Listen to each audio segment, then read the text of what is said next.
de alguna forma rebajaba la calidad bíblica basándose en el iluminismo.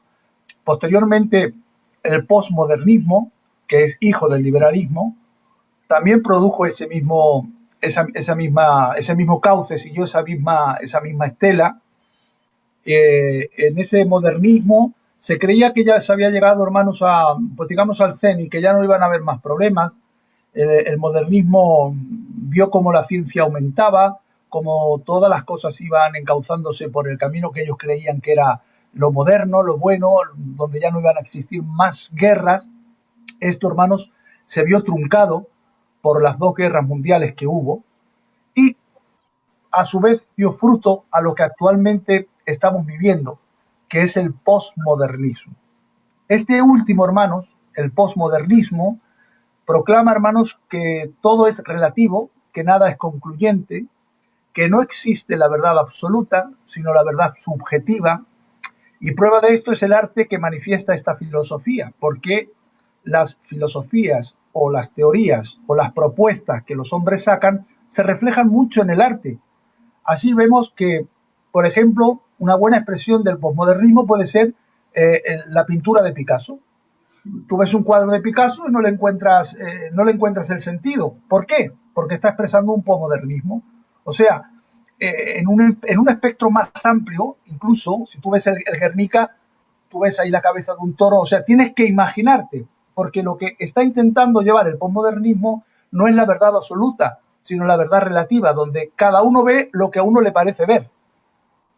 Entonces, en un espectro más amplio, esto todavía, hermanos, podríamos decir que desarrollan la ideología de género. La ideología de género, cada uno no es lo que es, sino lo que subjetivamente cree que uno es. Y bajo esta perspectiva, alguien puede ser un pato, puede ser una paloma, puede ser un chico o puede ser una chica, porque no existe la verdad absoluta, sino la verdad subjetiva, la verdad relativa. Dicho de otra forma, el posmodernismo, hermanos, es la muerte de la verdad.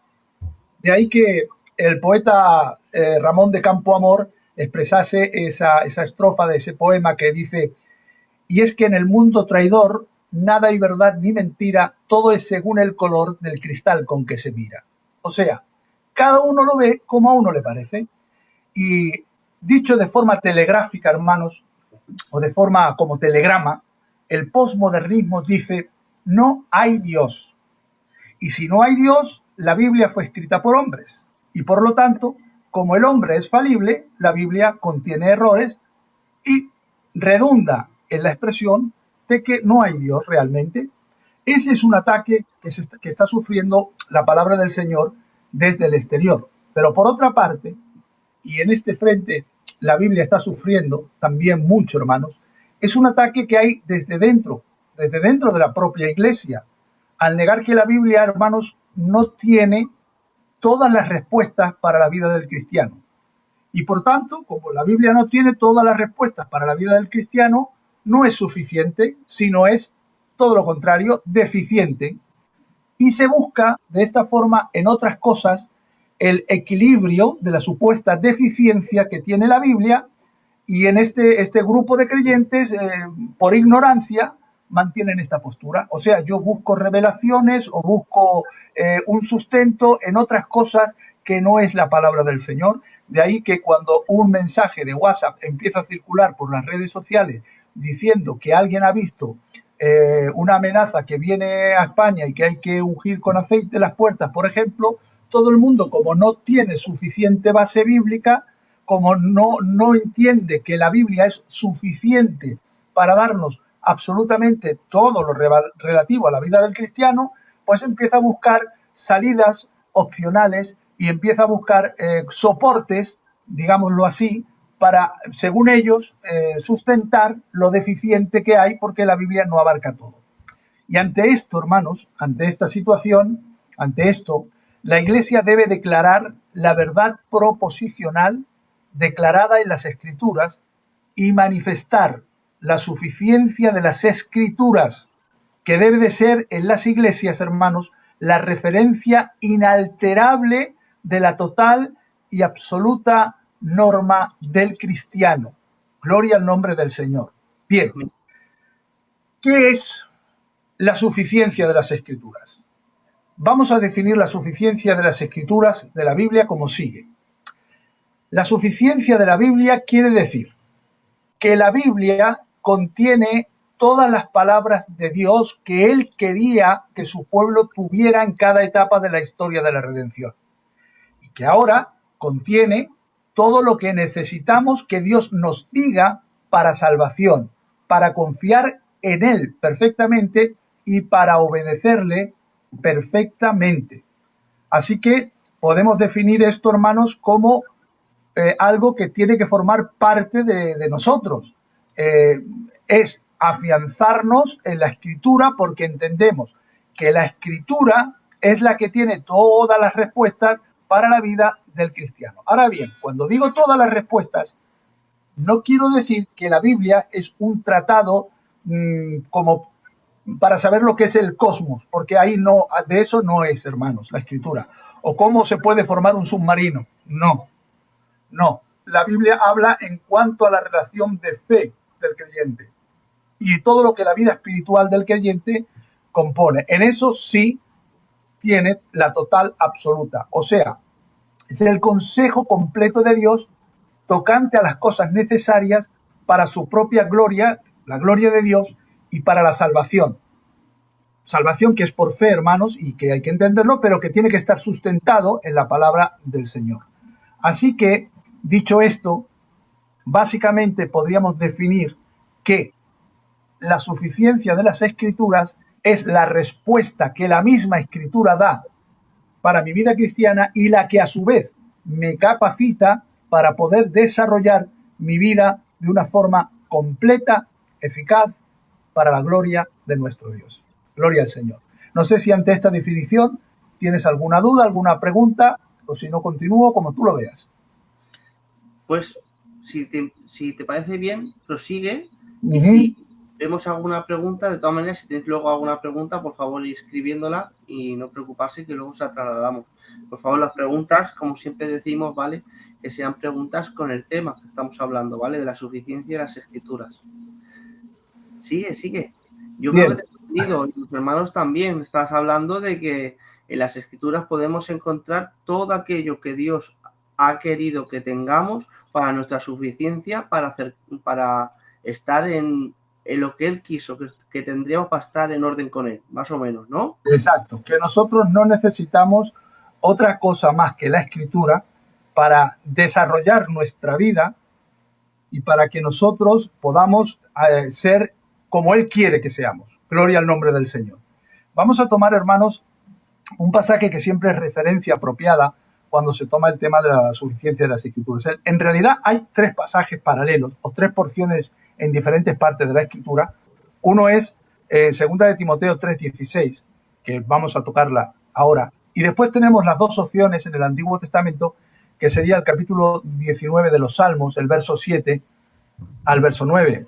Y también el Salmo 119. El Salmo 119, hermanos, por lo extenso que es, no lo vamos a citar porque todos sabéis que tiene 170 versículos que van relacionados con la Escritura y, por supuesto, esto ahí también se desarrolla el tema de la suficiencia de las Escrituras. Pero creo que basta con hacer un paralelo entre 2 de Timoteo 3:16 y a su vez también irnos posteriormente al libro de los Salmos, capítulo 19, verso 7, donde nos va a ampliar este horizonte que es bíblico y que está en la palabra del Señor.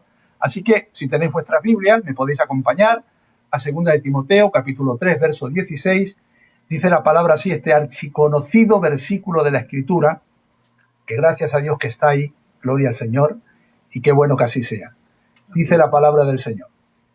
Toda la Escritura es inspirada por Dios y útil para enseñar, para redarguir, para corregir, para instruir en justicia, a fin de que el hombre de Dios sea perfecto, enteramente preparado para toda buena obra. Gloria al nombre del Señor. Si miráis en ese versículo, está diciendo todo lo que el hombre de Dios, el cristiano, necesita. Gloria al Señor. Todo está ahí, ¿dónde? En la Escritura, en la palabra del Señor. Toda la escritura es inspirada por Dios. Vamos a pararnos un poquito aquí para ir desglosando el tema, ¿vale?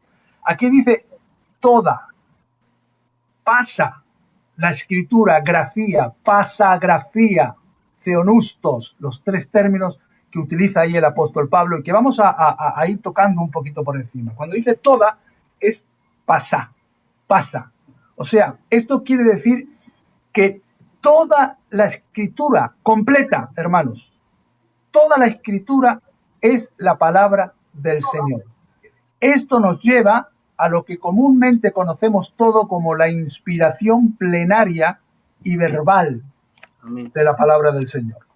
La inspiración plenaria y verbal de las escrituras significa que toda la escritura, toda, como dice aquí Pablo a Timoteo, o sea, los 66 libros de la Biblia y ningún otro, son inspirados por Dios en todas sus partes, en todas sus palabras. Esto significa que no existe un solo libro en la Biblia que sea no inspirado o que contenga partes no inspiradas o con un grado menor de autoridad. También significa que incluso la gramática, el vocabulario y la sintaxis de la escritura es inspirada. Cada letra, cada palabra y cada oración en la escritura es de suma importancia y es importante y debe ser cuidadosamente, hermanos, traducida. También significa que todos sus diferentes tipos de estilos literarios en los cuales fue escrito son inspirados, ya sean narrativos, poéticos, epistolares o proféticos. Toda la escritura, toda, absolutamente, y no partes parciales, toda la escritura. Cuando hablamos de eso, de toda la escritura, hemos dicho que nos asentamos sobre la base de la inspiración plenaria, que nos está diciendo que es toda, y verbal. Atención, porque este punto también es importante. Verbal significa que el Espíritu Santo escogió en los idiomas originales las palabras exactas que quiso comunicar. De ahí que muchas veces, hermanos, cuando se predica la palabra y decimos el griego dice así o el hebreo dice así, no estamos actuando de una forma petulante, sino que estamos afirmando la realidad de una doctrina, porque el Espíritu Santo inspiró palabras específicas para comunicar. Cuando nosotros estudiamos la palabra con detención, es de obligada referencia ir, hermanos, a los escritos, a los manuscritos que tenemos, para poder observar cómo el Espíritu Santo usó palabras que al romper esas palabras y ver el sentido que tienen, nos trae toda la riqueza que el Espíritu Santo quiso traernos, ya sea en el hebreo como asimismo en el griego. Por eso cuando hay hermanos que tocan este tema de las bases textuales, y para mí, hermanos, es una riqueza inconmensurable y debemos de apreciar mucho el trabajo de estos hermanos porque nos está llevando a poder entender más lo que es la Sagrada Escritura. No deberíamos de quedarnos solamente en la periferia de la versión que nos llega de la Escritura, sino ver también para poder dar por bueno lo que es la inspiración plenaria y verbal, que he dicho que lo verbal también es muy importante, ver cuál es el sentido específico. ¿Por qué el Espíritu Santo usó unas palabras específicas, como aquí estamos citando? Pasá, que significa toda la palabra de Dios. Toda la escritura, grafía en griego. Toda la escritura. Gloria al Señor. Yo aquí voy a dejarles un recadito a los mesiánicos, porque algunos dicen, es que aquí cuando está citando Pablo esto, no está diciendo que era el Nuevo Testamento, está citando el Antiguo Testamento. Sí, es verdad que aparece el Antiguo Testamento. Yo creo que ningún cristiano tiene nada en contra del Antiguo Testamento. Por el contrario, estamos hablando de que el Antiguo Testamento es la palabra del Señor. Pero también hay que entender que el Nuevo Testamento también forma parte de ese canon que es la palabra del Señor. Miren, esa palabra grafía aparece 51 veces en la Escritura. una vez que aparece y que se hace referencia, ciertamente se habla del Antiguo Testamento, de las escrituras del Antiguo Testamento. Así que, dando por bueno esto, que la palabra escrituras era un término técnico para los autores del Nuevo Testamento y la aplicación solo a los escritos que pensaban que eran palabra de Dios y por consiguiente parte del canon de las escrituras, en este versículo que os voy a decir, Pedro pone al mismo lado, en paralelo, los escritos de Pablo que los escritos antiguotestamentarios. Y es 2 de Pedro 3:16. Dice Pedro, como también nuestro amado hermano Pablo, según la sabiduría que les ha sido dada, os ha escrito casi en todas sus epístolas, hablando en ellas de estas cosas, entre las cuales hay algunas difíciles de entender, las cuales los indoctos e inconstantes tuercen, como también las otras escrituras, para su propia perdición.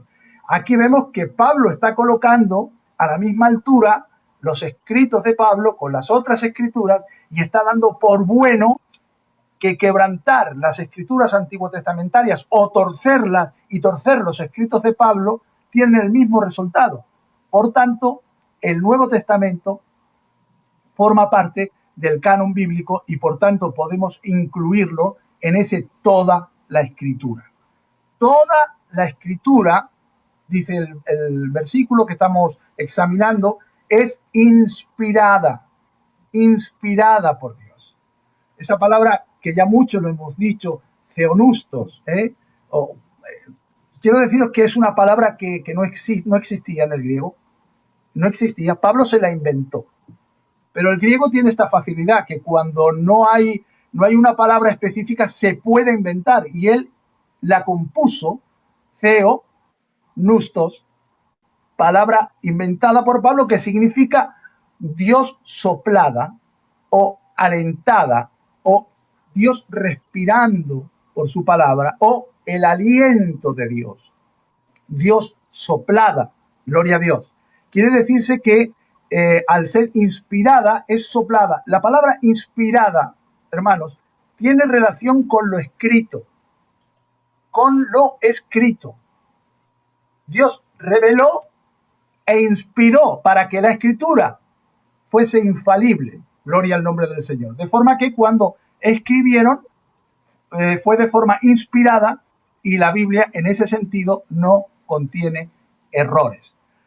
Soplada, alentada por Dios. ¿Sabéis? Esto a mí me lleva a pensar que de la misma forma que ahora yo cuando estoy hablando, mi aliento sale, de la misma forma podemos, permitirme esta expresión, sentir el aliento de Dios cuando estamos leyendo su palabra. Porque es la misma palabra de Dios, es el mismo aliento de Dios que nos está llegando cuando leemos la Escritura, cuando nos acercamos a la palabra, gloria al nombre del Señor. Así que vemos que la palabra es inspirada por Dios. Toda la palabra es inspirada, theonustos, o sea, Dios soplada. Gloria al Señor. Aquí dice, toda la escritura es inspirada por Dios para, atención, hay un hermano que lo dice y muy acertadamente, cuando veas un para en la Biblia, párate. Porque para siempre nos está indicando propósito. ¿Para qué es esto? ¿Para qué toda la escritura es inspirada? ¿Cuál es el propósito? Aquí se encuentra el propósito, hermanos. Para 4 cosas que aquí se describen.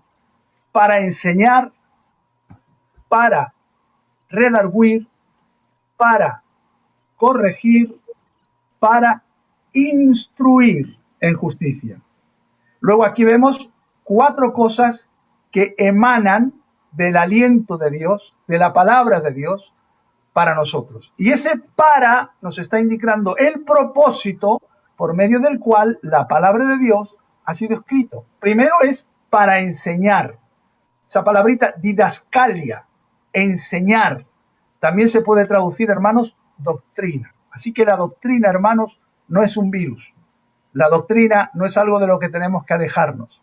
La doctrina tiene que formar parte de nuestra vida. La doctrina es importante, hermanos. La doctrina, me alegro mucho que este canal se llame Sana Doctrina, porque en realidad, hermanos, la doctrina es importantísima. Estamos muy acostumbrados, hermanos, al mensaje devocional, y yo no tengo nada en contra del mensaje devocional, siempre y cuando, atención, no desplace el mensaje doctrinal. El mensaje doctrinal, hermanos, tiene que ser sí o sí en la iglesia, tiene que estar, hermanos.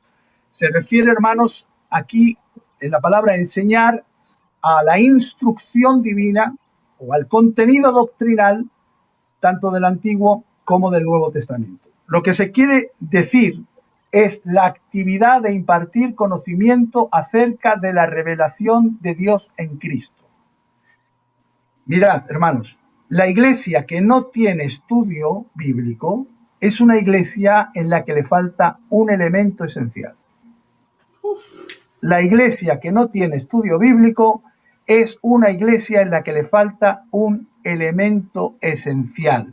Las escrituras suministran el cuerpo comprensivo y completo de verdad divina que es necesario para la vida y para la piedad y para el desarrollo de la vida cristiana. Por tanto, enseñar en las iglesias de acuerdo con la doctrina no es una opción, debería de ser en nosotros una realidad concreta. Y no estoy diciendo que no se haga, pero permítame, el que sea santo, santifíquese más, dice la Biblia, ¿verdad? Pues el que enseña, todavía enseñe más. No nos cansemos de traer la doctrina de la palabra del Señor, porque no es una opción, no es un artículo de lujo, no es un algo solamente para ciertos iluminados, No, hermanos, la doctrina es necesaria desde el niño más pequeño ya en la escuela dominical hasta las personas más adultas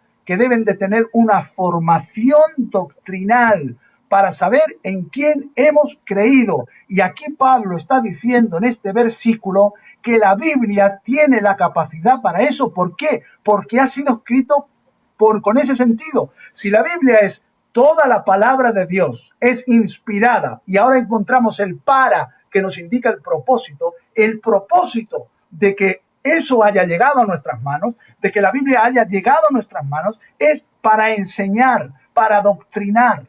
Alabado sea el nombre del Señor, hermanos. Segundo, para redarguir, o sea, para dar convicción, para dar enseñanza, para reprender. La Biblia es útil, hermanos, para reprender a las personas por su conducta errónea o sus creencias equivocadas. Las Escrituras exponen todo pecado a la luz de la palabra del Señor. Luego, la Biblia es capaz, mirad de lo que es capaz, de la suficiencia que tienen las Escrituras. Es capaz de enseñarnos, pero también es capaz de redarguir, de convencer a aquel que está equivocado, de encaminar. Gloria al nombre del Señor. Hebreos 4, 12 al 13, ese versículo famoso que también conocemos, dice, porque la palabra de Dios es viva y eficaz y más cortante que toda espada de dos filos y penetra hasta partir el alma y el espíritu, las coyunturas y los tuétanos, y discierne los pensamientos y las intenciones del corazón. Y no hay cosa creada que no sea manifiesta a los ojos del Señor, porque todas las cosas ante Él están desnudas y abiertas. Gloria al nombre del Señor. Permíteme aquí hacer un paréntesis en este versículo, quizás salimos un poquito del tema, pero es que la palabra de Dios nos lleva a eso, y el verso 13 dice que no hay cosa creada que no sea manifiesta, porque la palabra de Dios penetra allá donde nadie puede penetrar, al corazón, a los tuétanos, hermanos, al alma, al espíritu.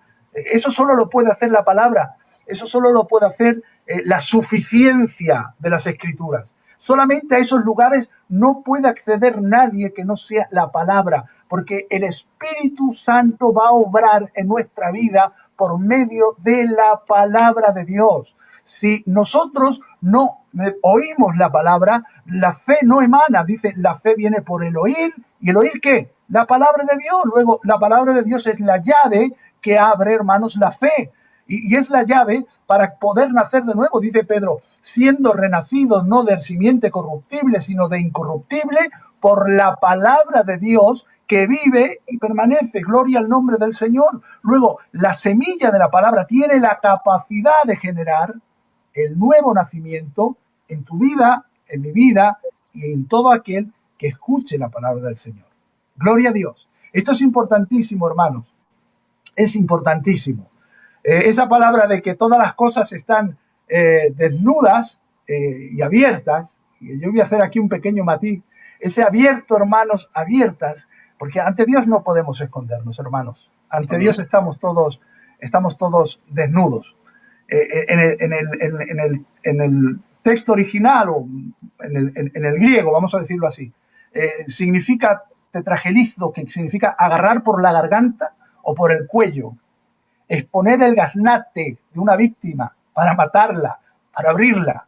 Y ese es un término de lucha, mirad, que quiere decir que llega el momento en que Dios nos coge por el cuello de tal manera que ya no podemos evitar encontrarnos cara a cara con Él.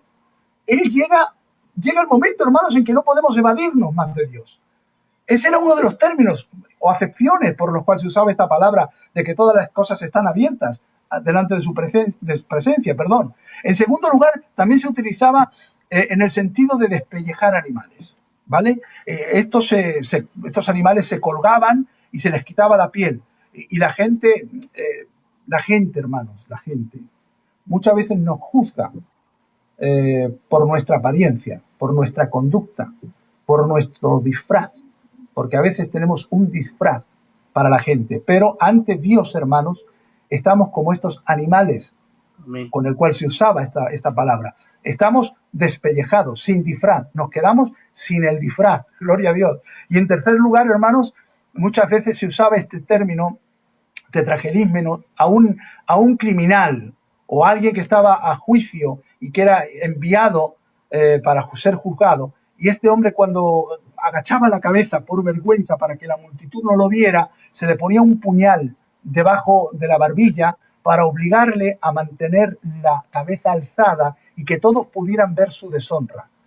De esta forma, hermanos, se decía que el hombre estaba en una posición llamada tetragelismenos, que es el término griego. A fin de cuentas, hermanos, tenemos que enfrentarnos más tarde o más temprano con la mirada de Dios. Y la Biblia nos confronta, la Biblia nos enfrenta, la Biblia nos lleva a ser examinados cara a cara por Dios, y cuando vemos esa mirada de Dios, nosotros nos sentimos avergonzados, gloria al nombre del Señor, porque nos damos cuenta en realidad lo que nosotros somos.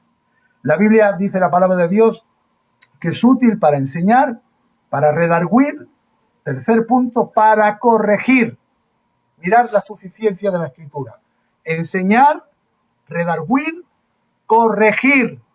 Corregir significa, hermanos, restaurar, volver a un estado recto, volver a un estado correcto.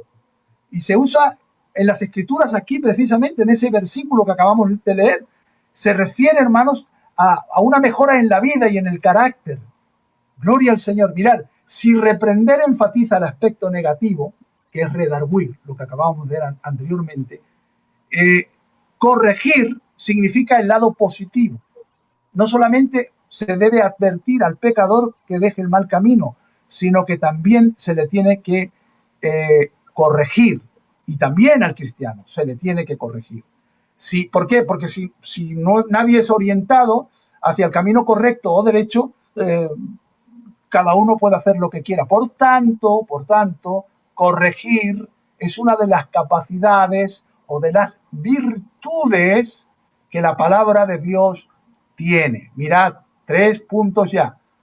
Para enseñar, para corregir, para redarguir, que significa restaurar.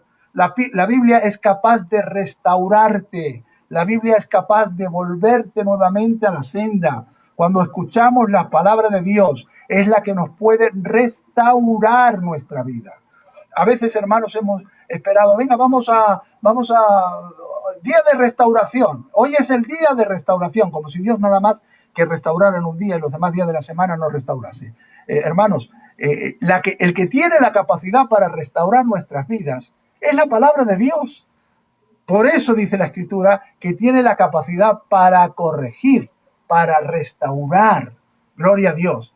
Y por último, hermanos, en este pasaje tan importante de 2 de Timoteo 3:16, dice, para instruir en justicia. Esta palabra instruir podría traducirse también como disciplinar. Denota la formación dada a un niño, incluyendo la instrucción. De ahí, disciplina y corrección.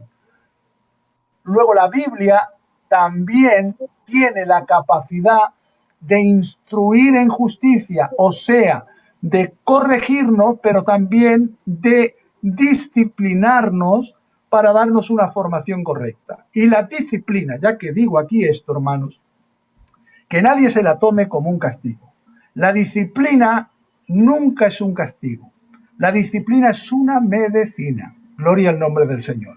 Y la Biblia tiene la capacidad de eso. Ahora bien, nosotros, para instruir en justicia, para disciplinar, para formar, no lo podemos hacer fuera de lo que es la Escritura, porque es la Escritura la que tiene la capacidad, porque es la Escritura la que tiene la suficiencia. Gloria al Señor. Así que si mirar los puntos que estamos tocando conforme a este versículo, nos estamos dando cuenta que la Biblia tiene unas capacidades que no son solo contemplativas, sino que forman parte de una acción que suple las necesidades que nosotros tenemos y las deficiencias y los errores y un sinfín de cosas que forman parte de la vida cristiana. Usted no necesita ir a otro lugar que no sea la Biblia para encontrar suficiencia. Usted no necesita ir, permítanme esta expresión que voy a decir, al profeta de turno que le anuncie algo fuera de lo que es la palabra del Señor. Queridos hermanos, tenemos que afianzarnos en la palabra profética más segura, porque esa es suficiente, esa es la base para nosotros, tener la palabra del Señor real. Mirad, hermanos, me llama muchísimo la atención, y hablo de profetas, me salgo por la tangente, pero perdonadme, lo tengo que decir. El hecho de que ningún profetilla de turno, digo profetilla porque para ver un profeta real hay que encontrarlo con lupa, y esto es así, haya profetizado lo que nos ha venido. Solo un loco que yo escuché, y era en plan de risa, que se vistió de Moisés, cogió un patinete y dijo, vestido de Moisés, vais a morir todos, como de guasa. Pues ese fue el único que acertó, porque se está muriendo un montón de gente. Perdonadme esta parodia, hermanos, en este momento tan difícil que estamos pasando, pero es que hay mucha gente que tiene tendencia a olvidar la Biblia y a irse detrás de personas que supuestamente dice que son profetas y en realidad no son profetas. Que le den gracias a Dios este tipo de personas que no vivimos en la ley mosaica, porque si viviésemos en la ley mosaica conforme a Deuteronomio capítulo 18, versículo 18, tendríamos que apedrearlos. Y los cementerios tendrían que ampliarse de tanta muerte que habría. Así que gracias a Dios que vivimos en una dispensación diferente, que es la dispensación de la gracia. Pero ¿qué quiero deciros con esto? No necesitas encontrar suficiencia en ningún profeta, hermano. Tenemos que encontrar la suficiencia en las Escrituras. Y con esto, atención, también quiero deciros que no estoy en contra de la profecía. No estoy en contra, hermanos. Ahora sí, la Biblia me dice que lo examine todo. Mirad, otra vez la guía de la Biblia me da las pautas necesarias para mi vida cristiana. Examinadlo todo, retened lo bueno. Qué sabia es la palabra de Dios, hermanos. Qué sabia es la Biblia, que es suficiente para mi vida cristiana, que es suficiente para que yo pueda andar. En ella hallo satisfacción, en ella hallo corrección, en ella hallo instrucción, en ella hallo enseñanza. ¿Qué más podemos pedir que tener esta Escritura, hermanos, que es para todo cristiano indispensable. Necesitamos, hermanos. Gloria a Dios. Amén. Yo creo que lo estás diciendo precioso, ¿vale? Pero ya que has hablado y has hablado de este tema así, me gustaría hacerte una pregunta, ¿vale? Sobre esto mismo. ¿Por qué crees que es tan fluido la gente corriendo a recibir profecías? Como has dicho que no estamos en contra de la profecía, simplemente que has dicho de analizarla conforme a la escritura. Bueno, yo lo he escuchado varias veces y dicen como que si lo examinas como que dudas, y a Dios no le gustan las dudas, porque por incredulidad luego no puedes recibirlas. Vamos a ver, a Dios lo que no le gusta es que no le hagamos caso a su palabra. Y si Dios me dice en su palabra que yo debo de examinarlo todo, antes sea Dios veraz y todo hombre mentiroso. Si me dice la Escritura que yo debo de examinarlo todo, yo voy a examinar todo, hermano, porque es un mandato de Dios. Eso no es duda, eso es un mandamiento. Examinarlo todo. Y ahí está en un verbo imperativo, y el verbo imperativo no es una opción, es una orden. Por tanto, la orden es examínalo. Examínalo porque Dios te lo manda. Y eso no es duda, eso es una orden del General Supremo que está en el cielo, nuestro Dios, y nos manda que examinemos absolutamente todo, hermano. Examinarlo todo, todo. Así que hay que examinar, hermanos, y hay que examinarlo todo aquí a la luz de la Biblia, a la luz de la palabra del Señor. Luego, si hay alguien que está diciendo algo que es contrario a la Escritura, yo eso me reservo el derecho de admisión y lo digo públicamente, no lo creo. Así de claro, porque yo creo a la palabra del Señor. Ahora, hermanos, esto hay que entender. Si un hermano habla en palabra de Dios y se ajusta a la Escritura y se cumple lo que dice, a mí no me queda más remedio que reconocer que lo que acaba de decir es palabra de Dios. Bueno, profecía, vamos a decir, no es escritura, pero dicho sea de paso, de esos vemos pocos, gloria al Señor. Normalmente vemos profecías generalizadas que parecen el horóscopo, hermano. Hoy puede ser un día peligroso. Cuidado al cruzar la calle. Vamos, ¿y quién no tiene cuidado al cruzar la calle? Hay un hermano que lo dice muy correctamente, que dice, profecías talla única, porque sirven para todos. Sirve para grandes, para pequeños. Hermanos, eso es un juego psicológico de palabras. Eso es un juego psicológico. Se puede adaptar a cualquiera. Hijo mío, estás como una aguja en un pajar. Perdonadme, hermanos, pero eso son palabras vagas que palos de ciego, al quien le toque, vamos, yo no creo que Dios hable de una forma tan vaga, y perdonadme porque alguno se pueda ofender en este momento, pero ante profecías que no considero que son con fundamento bíblico, y la Biblia, yo me quedo con la palabra de Dios sin lugar a dudas. Además, toda profecía y todo profeta tiene que pasar por la palabra del Señor. Gloria a Dios. Yo creo, hermanos, que me estéis escuchando, yo le doy gracias al hermano José, el argentino, por ser así de directo y claro. Yo creo que, vamos, es que no tengo nada que moderar, porque es que yo creo que es conciso, claro, es más, sin medias tintas, que sabéis que los moderadores que estéis por ahí, como Eleazar y de eso, sabéis que a nosotros nos gusta mucho cuando son así tan directos. Bueno, más directo ya imposible, hermano. Todo a la luz de las Escrituras, y si no está en las Escrituras, no tengo por qué creerlo.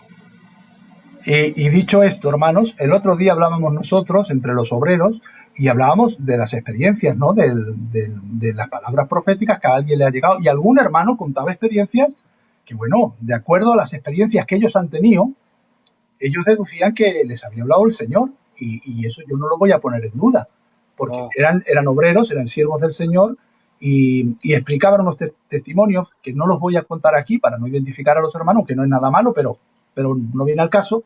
Y ellos, según ellos, su experiencia personal, ellos deducían que Dios les había hablado. Y yo, hermanos, ante eso no dudo, por supuesto, porque yo no puedo limitar a Dios. Dios habla, por supuesto.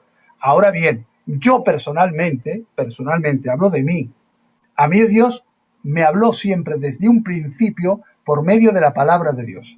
Yo siempre he oído la voz de Dios en la palabra de Dios. Y creo, hermanos, creo que no deberíamos ir corriendo detrás de las profecías, ni buscar, ni forzar ese tipo de profecías, sino leer la palabra de Dios, estudiar la palabra de Dios, escudriñar la palabra de Dios. Necesitamos toda la escritura, hermanos, para adquirir la capacidad de realizar esta cuádruple tarea que acabamos de ver en 2 de Timoteo 3:15.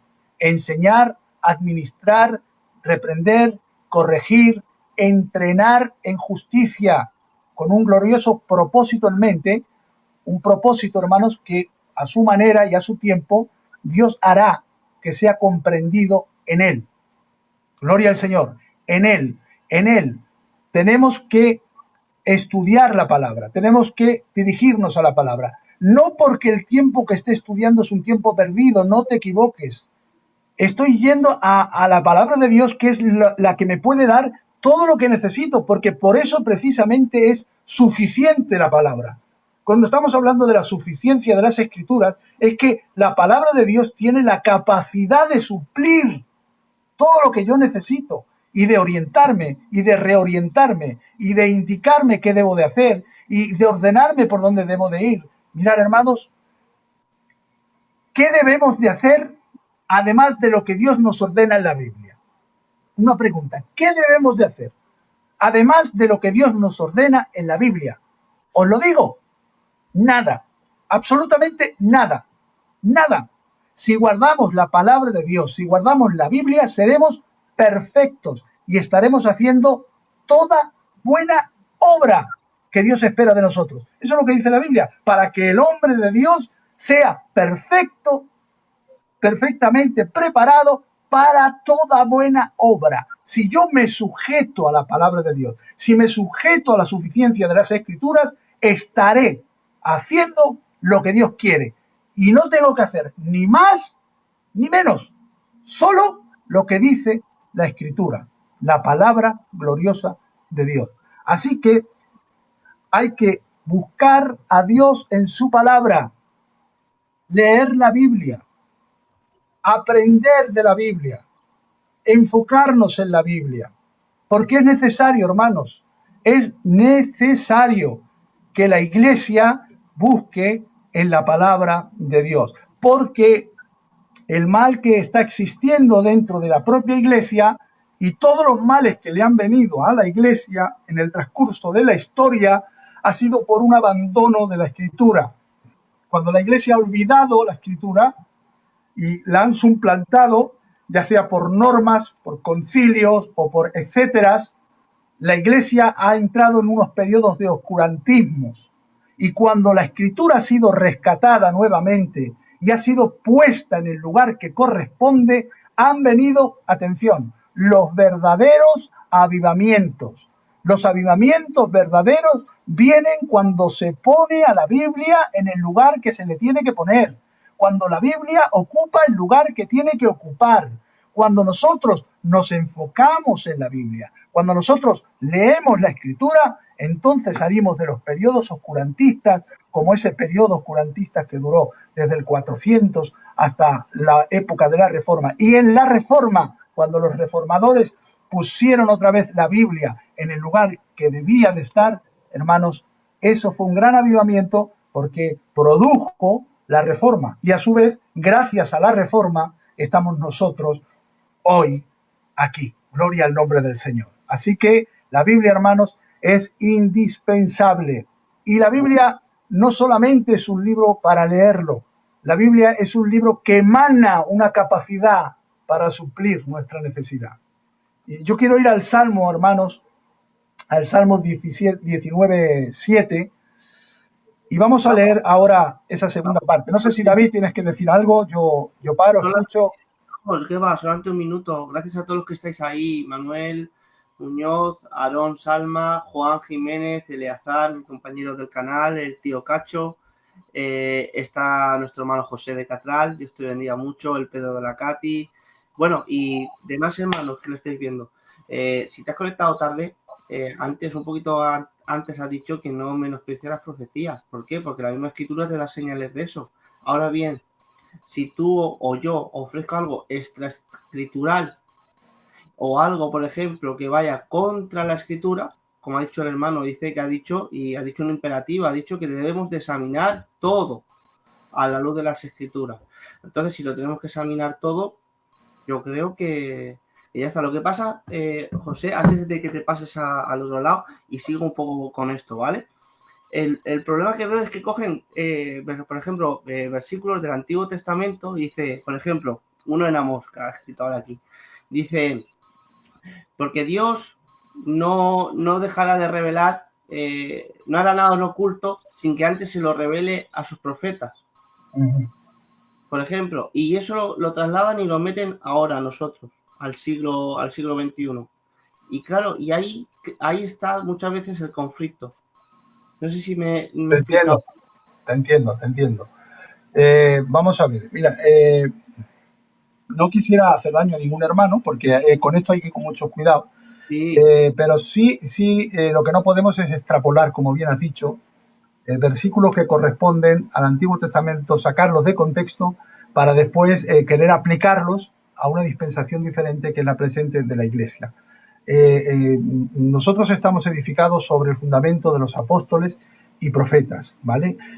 Los profetas, está hablando de los profetas antiguotestamentarios y los apóstoles en cuanto al Nuevo Testamento. Ese es el fundamento doctrinal, siendo Jesucristo la principal piedra de ángulo, por supuesto, ¿no? Pero la Iglesia está edificada sobre eso, que es la Escritura. El que quiera enfrentar a ese tipo de profetas con la Escritura, allá él. Pero si yo tengo que elegir entre un profeta, estamos hablando un profeta y la Escritura, yo voy a examinar al profeta. Yo no estoy diciendo que un profeta no pueda traer palabra, la puede traer, como hay en la experiencia de algunos hermanos, que ellos han sentido su experiencia. Y después de analizarlo, porque de los hermanos que hablo no son torpes, son hermanos que saben lo que escuchar, que ya saben, tienen un oído. Esos hermanos han tenido la capacidad de pasarlo por el filtro bíblico y de su propia experiencia y han llegado a una conclusión de que Dios les ha hablado. Perfecto, muy bien, pero ningún profeta tiene más autoridad que la Biblia, ¿eh? Atención, no nos equivoquemos de eso. Ningún profeta tiene más autoridad que la Biblia. Y si alguien me quiere llevar a mí al terreno de enfrentarme entre un profeta y la Biblia, que me perdone el profeta y lo vuelvo a repetir. Antes sea Dios veraz y todo hombre mentiroso. En principio, porque el mismo Espíritu Santo que puede estar dándole la capacidad de profecía a un profeta, nunca va a llevar a enfrentarte a la Escritura que es inspirada por el mismo Espíritu Santo. O sea, el Espíritu Santo no se contradice entre sí. Por eso decimos que el profeta se sujeta a la Escritura. ¿Por qué? Porque el Espíritu Santo, si realmente ha inspirado a un profeta, tiene que armonizar con la Escritura. Y si no armoniza con la Escritura, el tal es falso profeta. Ahora, yo recomiendo a los hermanos que vayan a la palabra profética más segura, que es la Biblia. Vuelvo a repetir, la Biblia es la palabra profética más segura. No necesitamos de accesorios, hermanos. Si viene una palabra a mi vida, yo la voy a examinar y si es de Dios, la voy a recibir. Pero eso nunca me va a llevar a ir en busca de los cazaprofetas, ¿vale? Porque hay algunos por ahí que son como los cazafantasmas, que van detrás de los profetas nada más. No, nosotros tenemos que ir detrás de la Escritura, de la palabra de Dios. Es muy fácil que venga uno y te profetice. ¿Por qué no buscamos nosotros, hermanos, en la palabra del Señor? Es que también somos un poquito vagos, perdonadme la expresión, pero es así. Cuando la Biblia tiene todo lo que yo necesito para que supla mis necesidades, gloria al Señor. Y si el Espíritu Santo quiere hablar por medio de una burra, atención, como habló en el Antiguo Testamento, y ese es un texto que viene muy bien para no aplicarlo en este tiempo, el Señor habló por medio de una burra, pero no todas las burras hablan. El Señor abrió una vez el mar, pero siempre no habla el mar. David mató a Goliat, pero nosotros no matamos a David todos los días. Quiero decir que hay acontecimientos en el Antiguo Testamento que los hizo Dios de una forma que no los volvió a repetir. Ah, no, hermanos, pero es que Dios es el mismo ayer y hoy y por los siglos de los siglos. Eso es lo que dice la Escritura. Yo digo amén, Dios es el mismo en esencia. En esencia Dios es inmutable, no cambia. El mismo Dios de antes es el mismo Dios de ahora. Pero en su forma de trabajo, atención, en su forma de trabajo, Dios trabaja como quiere. Así que no podemos encajonarnos con eso de que Dios es el mismo, diciendo que Dios trabaja de la misma forma. No, hermanos, no, porque en el Antiguo Testamento vemos cómo Dios obraba de una forma y en el Nuevo obra de otra. ¿Ha cambiado Dios? No ha cambiado. Dios sigue siendo el mismo porque en su esencia es inmutable, pero en su forma de trabajar no. Hebreos 1. Dios, habiendo hablado de muchas formas y de diferentes maneras por medio de los profetas, ahora, una forma diferente, nos habla en Hijo. ¿Veis? Dios habla de muchas formas en determinados momentos, en determinadas circunstancias. Y porque hable o actúe de muchas formas, no es que esté mutando, atención, porque Dios es inmutable, sino que Dios trabaja en su soberana voluntad y en su sabio conocimiento conforme Él ve más conveniente en lugares específicos, conforme al plan y el desarrollo de la redención que Él tenía cuajada en su omnisciencia y su sabiduría infinita, donde ahí no podemos entrar. Alabado sea el nombre del Señor. Así que, hermanos, Dios es el mismo ayer y hoy. Yo digo que amén, pero en esencia, no en su forma de trabajo. Gloria al Señor. Prosigue, prosigue. Yo, hermano, no sé ustedes, yo me la estoy gozando. Además, cuando se ensalza la palabra, ¿vale? Yo sinceramente disfruto. Así que, porque ensalzar el ego, el yo, es algo muy, muy fácil, muy recurrente y que a todos nos gusta, porque todos tenemos esa parte de egocentrismo, del yo. Pero sin embargo, cuando ensalzamos la Escritura, nos quitamos nosotros del medio, al revés, tenemos que menguar y darle paso a su palabra. Así que yo estoy gozando. Sigue, José, Dios te bendiga mucho. La verdad, hermanos, que como íbamos continuando diciendo, la Escritura es necesaria en la vida de los cristianos, de los creyentes. Mirad, una de las buenas cosas a las cuales le doy gracias al Señor, y gracias, hermanos, por es la labor que está haciendo EBEF en medio de nosotros. EBEF está formando ministerios con una capacidad para que ellos tengan principios bíblicos y podamos actuar. Así que la labor de tanto coordinadores como maestros que están enseñando a los diferentes ministerios para formarnos en la Escritura es una bendición. Porque, volvemos a repetir, la Escritura, hermanos, es suficiente. Tenemos que entender que la palabra de Dios no es solo es para un grupo de privilegiados, no. La palabra de Dios tiene la capacidad, la suficiencia, de ahí el tema esta tarde de la suficiencia de las Escrituras. La palabra de Dios tiene la capacidad, la suficiencia para suplir todo lo que nuestras vidas necesitamos. Para que, como hemos dicho, debemos ser perfectos, enteramente preparados para toda buena obra. Gloria al Señor. Y hoy es necesario, hermanos, defender la fe que ha sido dada una vez a los santos, como dice Judas, y cuando está hablando de fe, no está hablando de la fe que tenemos individual en el Señor, sino del conjunto de doctrinas, o sea, de la palabra de Dios que ha sido legada a cada uno de nosotros. Tenemos que defenderla, tenemos que creerla y tenemos que entender que esa palabra es la que nos trae todos los beneficios en esa capacidad que tiene de suficiencia. Y ahora, dicho esto, vamos al Salmo, que es el paralelo, vamos a decir un paralelo de este versículo que hemos leído. Salmos 19:7 dice así, y los hermanos que tengan sus Biblias me quieran acompañar, pues es maravilloso, gloria al Señor. Dice la palabra del Señor: la ley de Jehová es perfecta, que convierte el alma. El testimonio de Jehová es fiel, que hace sabio al sencillo. Los mandamientos de Jehová son rectos, que alegran el corazón. El precepto de Jehová es puro, que alumbra los ojos. El temor de Jehová es limpio, que permanece para siempre. Los juicios de Jehová son verdad, todos justos. Gloria al Señor. Aquí está utilizando en este salmo, hermanos, el Salmo 19, 7 al 9, unos términos que aparecen como mandamientos, preceptos, temor, juicios, y que indican las diferentes prescripciones de Dios. O sea, son sinónimos de su palabra, de la ley, de las escrituras, gloria al Señor, con diferentes términos, pero están hablando de las escrituras. Y se usa, hermanos, también por medio de unos vocablos que se refieren a la palabra de Dios.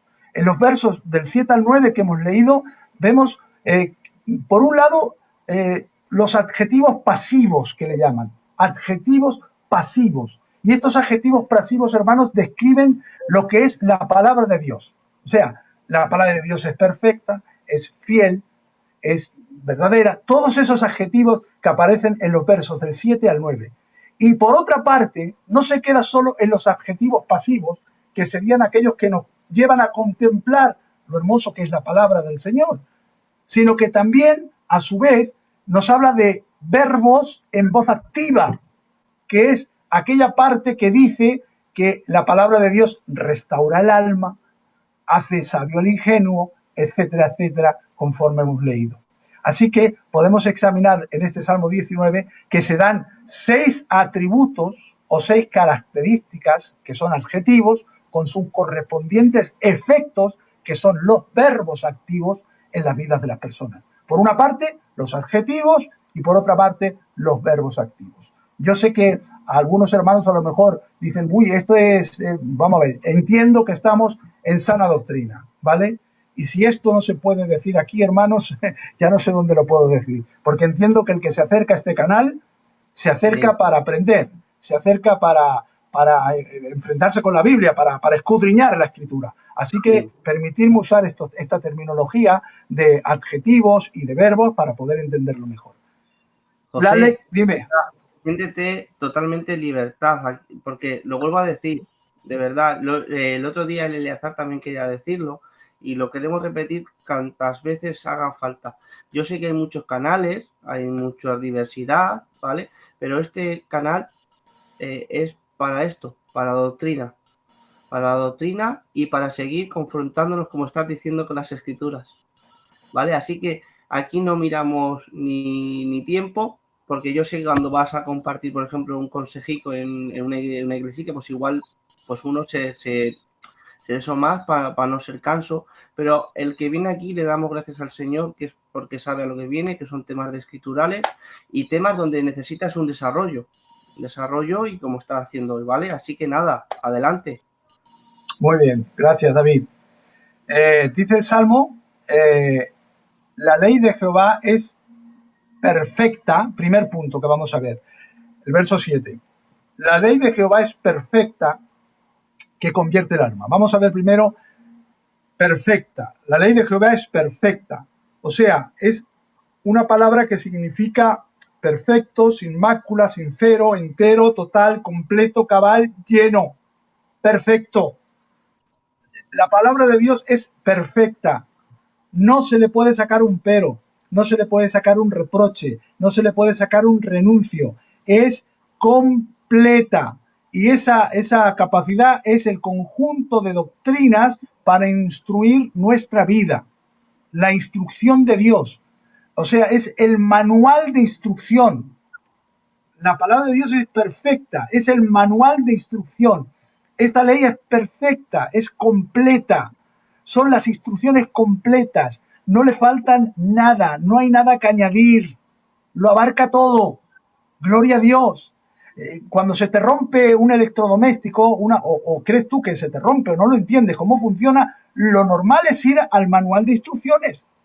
No te vas a ir a la revista de Mortadelo y Filemón. Algunos cristianos tienen esta actitud, hermanos. Tienen un problema espiritual en su vida y están buscando en otros lugares que no le van a dar solución. ¿Para qué voy a leer yo si se me ha roto el microondas? Mortadelo y Filemón. Si Mortadelo y Filemón no me va a decir absolutamente nada. Cuando digo Mortadelo y Filemón, es aquellos que van tras cosas extrabíblicas. Necesitaré el manual, y el manual es la palabra de Dios. ¿Por qué? Porque es perfecto, porque es, hermanos, entero, porque es completo, porque tengo todas las instrucciones de mi vida para cómo debo de andar, cómo debo de activarme. Gloria al nombre del Señor. Ahí no falta nada, no hay que añadir nada, y lo abarca todo.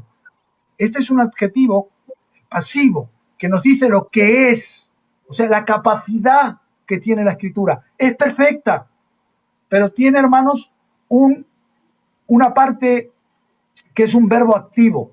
Mirad, la palabra de Dios es perfecta, sí.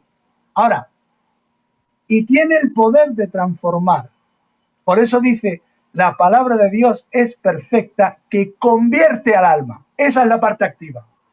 La parte adjetiva es que la palabra de Dios es perfecta.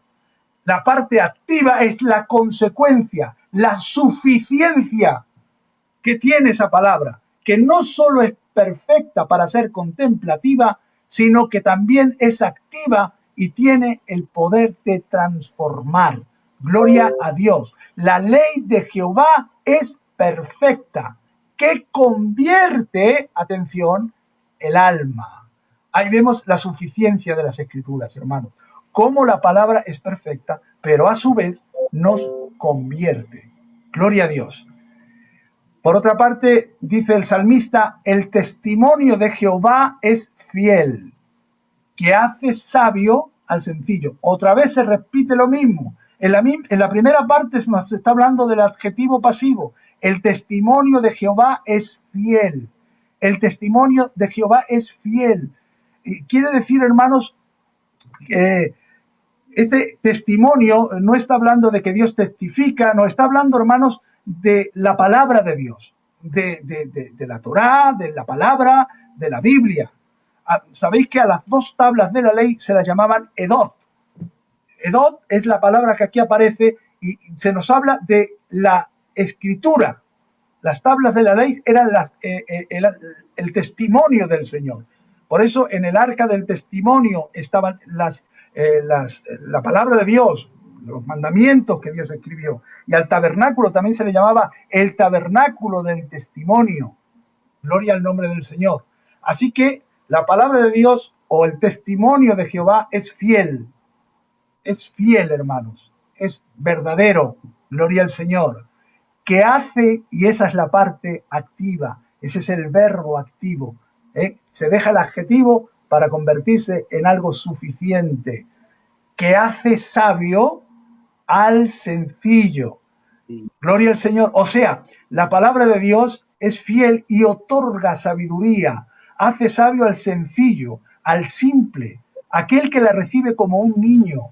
A este lo capacita, lo hace hábil para los aspectos de la vida, porque recibe la palabra y confía en ella.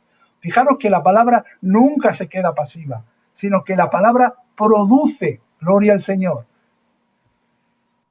Dice el salmista, me has hecho más sabio que mis enemigos con tus mandamientos. Qué bonito, hermanos. Me has hecho más sabio que mis enemigos con tus mandamientos, porque tus mandamientos siempre están conmigo. Gloria al nombre del Señor. Así que la palabra de Dios es fiel, que da sabiduría, que hace sabio al sencillo. Gloria al Señor.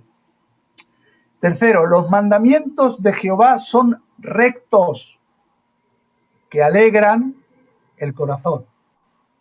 Otra vez las dos partes. Lo vais observando continuamente, lo va diciendo. Parte pasiva, los mandamientos de Jehová son rectos. Cuando está hablando de rectos, hermanos, está hablando que son doctrinas, verdades declaradas por él. Y estos son rectos porque indican el sendero correcto.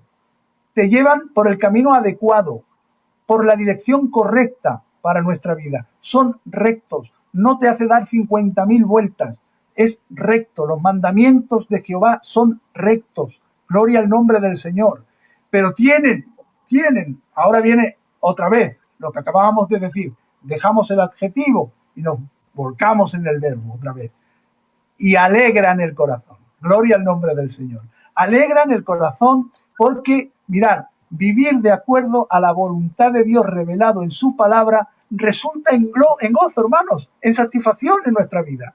Yo me gozo en la palabra, gloria a Dios. Veo la profundidad, la rectitud, la santidad, la capacidad de la palabra y me gozo, gloria a Dios. Los mandamientos, que cuando está hablando de mandamientos está hablando de la palabra de Dios, los mandamientos del Señor son rectos que alegran el corazón. Gloria al Señor. ¿Te alegra el corazón a ti, hermano, la palabra? ¿Te alegra el corazón? Para mí es un gozo cuando escucho la palabra del Señor. Yo debo mirar, yo en Argentina, muchas veces íbamos de viaje, aquellos que me estén escuchando, que sean de Argentina, sabrán, no siempre podíamos estar donde estaba la iglesia, que era Rosario, y muchas veces nos íbamos, y claro, y buscábamos siempre pues alguna iglesia. Éramos muy nuevos, hermanos, estoy hablando de hace muchísimos años de esto, y a veces, pues una iglesia evangélica, nos metíamos en la primera iglesia que encontrábamos, de orden denominacional, que no voy a decir un orden, pero de estos neopentecostales, de ese tipo, ¿no? Nosotros no sabíamos lo que era eso, el neopentecostalismo, ¿no? Y cuando yo veía todo ese circo, perdonadme, pero es que es así, hermanos, cuando yo veía ese circo, la gente saltando de una forma desmesurada, con un desorden, y lo que yo no veía era la palabra de Dios en ese culto, porque en esos cultos, y yo no sabía, hermanos, pero yo veía algo raro, decía, esto no es normal, salgo nervioso, siento tranquilo, salgo nervioso. Y con un mosqueo de cazando demonios, y venga con los demonios, y venga... De verdad que me iba a mi casa y me iba así medio tribulado. Pero a veces, hermanos, íbamos a otra iglesia que no sabíamos, nosotros clasificábamos de evangélicas a todas, y íbamos a una iglesia donde se predicaba la palabra. Ay, hermanos, qué diferencia. Cuando yo escuchaba la palabra del Señor, cuánto gozo había en mi corazón, hermanos. Yo escuchaba la palabra y veía que ahí en ese culto se me estaba hablando al corazón, me se estaba exponiendo las Escrituras. Y claro, la capacidad que tienen las Escrituras es que no lo puede hacer nadie por más circo que haya. No lo puede hacer ningún chamán pentecostal o evangélico, entre comillas. Eso no lo pueden hacer, solo lo hace la Escritura, hermanos. Solo lo hace la Escritura. Venía el Espíritu Santo a mi vida por medio de la palabra del Señor. Y yo escuchaba la palabra y salía sin temor, sin nerviosismo, con seguridad, con una visión diferente. ¿Por qué? Porque los mandamientos de Jehová son rectos, que alegran el corazón. Gloria al Señor. Así que la palabra de Dios, hermanos, nos alegra, porque tiene esa capacidad. Dice la palabra, el precepto de Jehová, otra vez, está usando otro término, pero es lo mismo. Cuando hablamos de precepto, está hablando de palabra. El precepto de Jehová es puro, que alumbra los ojos. Gloria al Señor. Es puro. O sea, no son opciones ni sugerencias, sino mandatos, hermanos. La Biblia presenta demandas, exigencias para nuestra vida. Tiene autoridad. El precepto es puro. Tiene el sentido de lúcido, esclarecido, bruñido, algo que resplandece. Por eso dice, alumbra los ojos. Gloria al Señor. Esa es la parte verbal, la parte activa del verbo. Como es puro, como resplandece, como es bruñido, como es esclarecido, como es lúcido, alumbra los ojos, nos da entendimiento, nos ayuda a discernir sin confusión y ver lo que hay en nosotros. Es, hermanos, nuestra guía. Por eso dice el salmista en otro lugar, la exposición de tus palabras alumbra. Gloria al Señor. Imparte luz. Cada vez que estamos predicando la palabra de Dios, cada vez que estamos escudriñando la palabra de Dios, es como una luz que ilumina, hermanos. Es una luz que viene a nuestros ojos y que nos hace entender y nos hace ver no solo lo que hay en nosotros, sino también la claridad del camino. El salmista dice, lámpara a mis pies es tu palabra. Gloria al Señor. La palabra del Señor ilumina. La palabra del Señor alumbra nuestros corazones. ¿Y por qué lo hace? Porque la palabra de Dios es suficiente. Suficiente. Gloria a Dios. Vuelvo a repetir. La palabra de Dios es suficiente. De ahí el tema que estamos tocando en esta noche. La suficiencia de las Escrituras. Alabado sea el nombre del Señor. Amén. El temor de Jehová es limpio, dice el salmista, que permanece para siempre. Cuando está hablando del temor de Jehová, hermanos, está hablando de la Escritura, porque la Biblia nos enseña cómo temer a Dios, cómo ha de ser nuestra adoración a Él. El temor de Jehová es limpio. La palabra no tiene mancha, no tiene defecto, es santa, no está adulterada, no está corrompida, no está envenenada. Gloria a Dios. La palabra de Jehová es limpia. El temor del Señor es limpio. Su palabra es limpia como agua de manantial. Alabado sea el nombre del Señor. Y como es limpia, permanece para siempre. O sea, es eterna. Es relevante en todo tiempo, en todo lugar. Y esta palabra, hermanos, no cambia. Trasciende las épocas y no se vuelve nunca se vuelve anticuada. ¿Sabéis que hay algunos que dicen que la Biblia ya está anticuada? Que ya no se tiene que uno apegar a la Biblia porque la Biblia es cosa del pasado, que la Biblia es un libro antiguo, y la Biblia, hermanos, es el libro más actual que hay. Gloria al Señor. La Biblia tiene todas las respuestas a los interrogantes espirituales del hombre. Es la única que nos puede dar una respuesta clara, porque la palabra del Señor, el temor de Jehová, la palabra del Señor es limpia, limpia. Gloria a Dios. Los juicios de Jehová son verdad. Otra vez, está hablando de la palabra del Señor cuando está hablando de juicios. Todos justos. La palabra de Dios es verdad, hermanos. Son los veredictos de Dios como juez que aparecen en su palabra. Gloria al Señor. Las decisiones judiciales de quien tiene la autoridad suprema. Estos son verdad, verdaderos, fidedignos, confiables. La Biblia es la verdad suprema y absoluta. No existe, hermanos, otra verdad comparativa. Por eso he dicho que nosotros como iglesia tenemos que enseñar la verdad proposicional de la Escritura como palabra de Dios, enfrentándonos al posmodernismo que dice que todo es subjetivo, que la verdad no existe, que cada uno tiene una parte de la verdad y es conforme al cristal que se mira. Ante esto nos decimos no, no y no. Nosotros tenemos la verdad que está reflejada en la palabra de Dios, la maravillosa, la gloriosa, la divina, la siempre viva y eficaz palabra de Dios.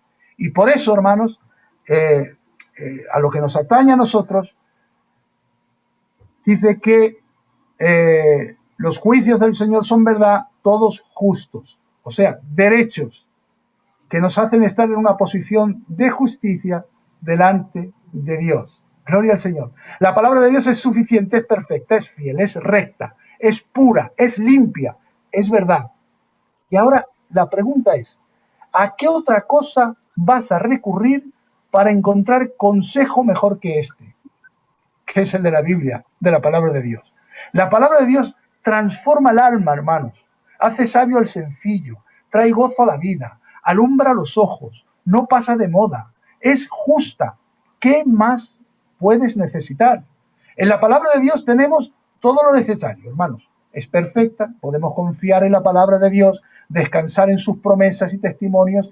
Es segura, es algo seguro, no es algo inestable. Con la palabra podemos saber cuál es el camino correcto para nuestra vida. Con la palabra podemos discernir adecuadamente y tener luz para ver. La palabra de Dios no pasa de moda, hermanos, como hemos dicho, es actual, es eficaz, siempre. Y podemos estar seguros al 100%, David, de que nada en ella nos va a defraudar. Nunca, jamás, la palabra de Dios nos va a defraudar. Siendo este un mundo de mentiras, un mundo de falsedad, un mundo de engaños, hermanos, con la palabra de Dios podemos estar seguros de que tenemos la verdad absoluta y enfrentarnos a cualquier posmodernismo o a cualquier error en la iglesia que niegue esta declaración verdadera. La palabra de Dios es verdad. Gloria al nombre del Señor. Es la palabra de Dios. Mira, el salmista ¿sabéis que la palabra de Dios tiene un resultado si la sumamos? Porque la palabra de Dios se puede sumar, según el salmista. Dice, la suma de tu palabra es verdad. Gloria al Señor. Esa es la suma de la palabra. verdad.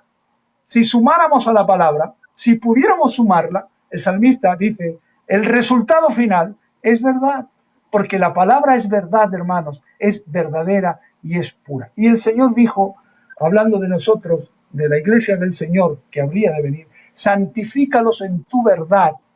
Y a continuación dice, tu palabra es verdad.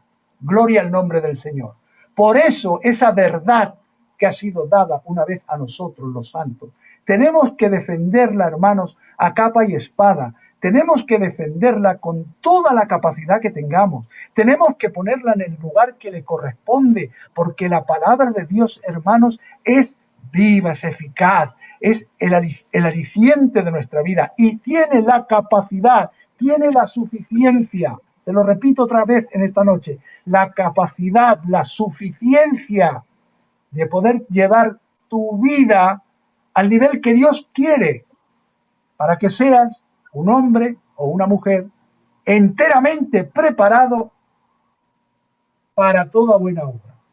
Y si nos sujetamos a esa palabra, hermanos, si nos adherimos a esa palabra, si creemos esa palabra, si ponemos esa palabra en primer lugar y todo lo demás posteriormente, entonces nuestras vidas no solo se van a afirmar, sino que van a crecer, que van a desarrollarse y que van a ir en el canal, en la armonía y en lo que a Dios le agrada.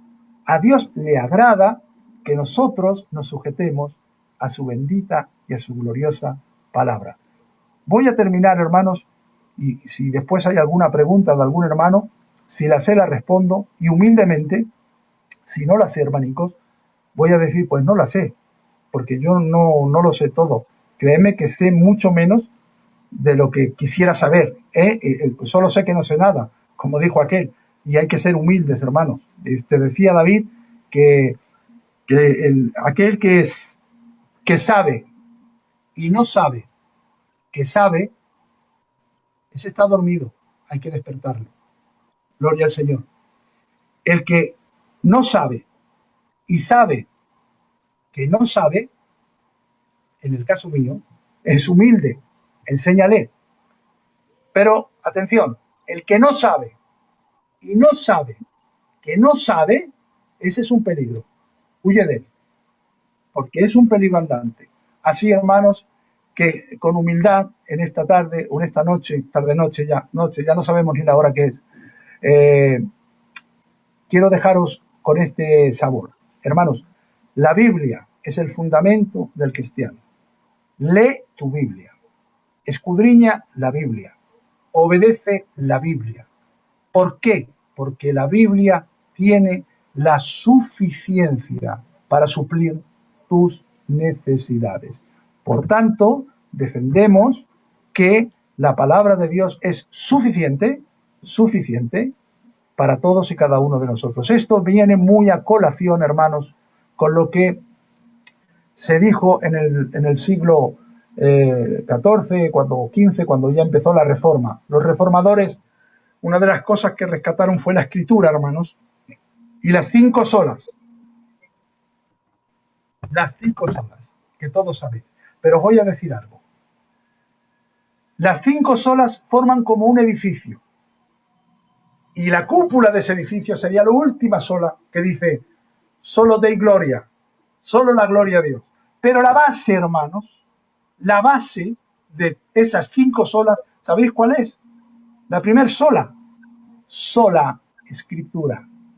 Porque si rompemos la base, se cae todo el edificio abajo. Si rompemos la base de la Escritura, ni le podemos dar gloria a Dios, ni podemos decir solo Cristo, no podemos decir ninguna de las 4 solas restantes, porque se caen. La base de nuestro cristianismo, hermanos, es la Escritura. Gloria al Señor. Si mermamos la Escritura, si menguamos la Escritura, si escondemos la Escritura, el resultado final va a ser desastroso. Pero si ponemos la Escritura en su lugar, la Escritura, hermanos, va a que sobre la base de ella podamos edificar de forma segura. Edificar seguro, como aquellos dos, ¿os acordáis? aquellos que edificaron uno sobre la roca y otro sobre la arena. Hemos predicado sobre eso y decíamos, edifica sobre la roca que es Cristo. No, no, no. La parábola no está hablando de eso. La parábola está hablando que hay que edificar sobre la roca que es la palabra. La roca, ahí en esa parábola, no es Cristo, es la Escritura. Y el que edifica sobre la arena es ese que no quiere edificar sobre la palabra, que va por la tangente. Cuando vengan los problemas, caerá los ríos, las tempestades y los vientos. Mirad, las dos cosas le suceden a los mismos. Igual, lo mismo. A los dos le vienen los vientos, soplaron los mares, todo lo que dice la Escritura. El resultado es diferente. ¿Por qué? Porque el que está afianzado en la palabra de Dios, como la palabra de Dios, que es la roca, es suficiente, nos da la estabilidad para resistir tanto los días buenos como las tempestades cuando vengan, por ejemplo, como la que estamos pasando en este momento. Aquel cristiano que está fundamentado en la palabra sabe y tiene seguridad que Dios está con él y no necesita que venga, y ya termino con esto, hermano David, no necesita que venga alguien a que le diga, mira qué WhatsApp, que han dicho que viene esto y que viene aquello y que viene lo otro, que nos pongamos ajos colgados por aquí y que empecemos a danzar en nuestra casa la danza del Brumland. No necesita eso. ¿Por qué? Porque está en la roca, porque tiene la palabra de Dios como fundamento. Y así que en esta tarde, hermanos, esta noche, cada uno elige. Yo me quedo en la palabra de Dios, porque la Biblia es suficiente. La Biblia tiene suficiencia. Gloria al Señor. Así que aquí termino, David. Si tenéis alguna preguntita y puedo responderla, pues con humildad la responderé. Hermanos, si tenéis